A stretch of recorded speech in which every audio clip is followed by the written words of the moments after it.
This is Hong Kong. A colourful kaleidoscope of east and west. And Hong Kong is many things to many people. To some, it's the most beautiful harbour in the world, with big ships, graceful junks, and little crafts like water bugs on the jade green sea.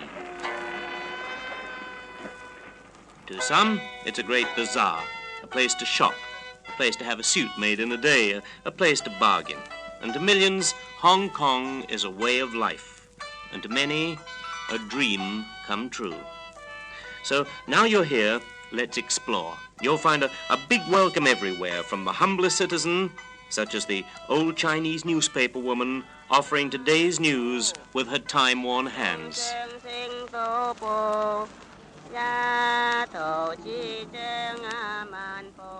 And from the colony's most respected citizen, His Excellency, Sir Robert Black, the Governor of Hong Kong.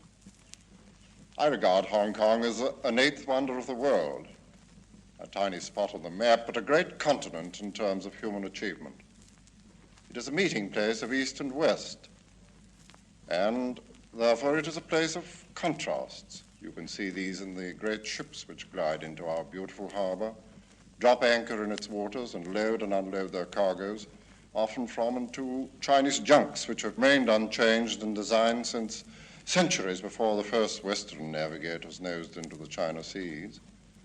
You can also see contrasts as you pass from crowded streets, walled in by large, many-storied modern buildings, out to the countryside with its great, brooding hills, where farmers still use oxen to draw their plows through the rice fields and retire at night to age-old villages, many of them walled to remind us of ancient fears.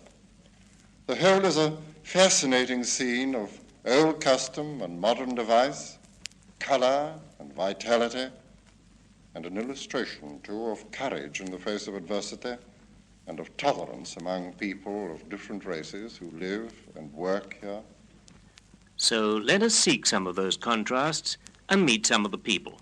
And let's begin our Hong Kong holiday. First, we go through the turnstiles of the Star Ferry, and we cross from the mainland, called Kowloon, which in Chinese means 9 dragons. 9 dragons, to Hong Kong, which in our language means fragrant harbor. Fragrant harbor.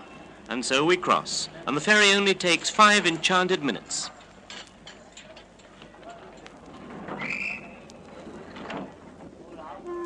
If we reach the other side at midday, we hear an echo of history as the noonday gun booms across the harbor.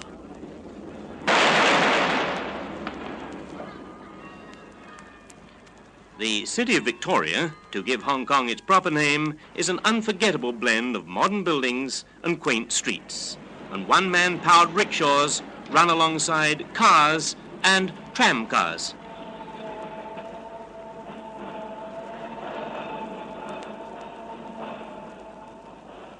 And there are smart shops and Chinese markets.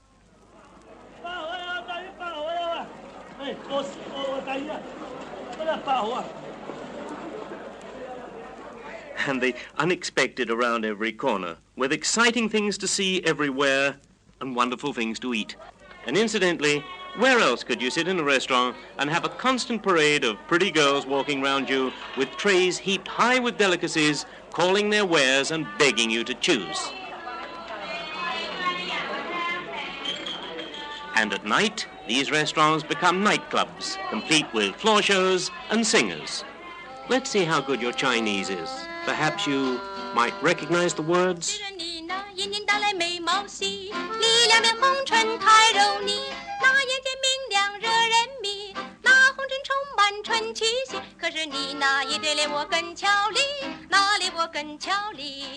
And Hong Kong can even offer rock and roll, as one of her star entertainers, Larry Allen, adds his voice to the sounds of Hong Kong.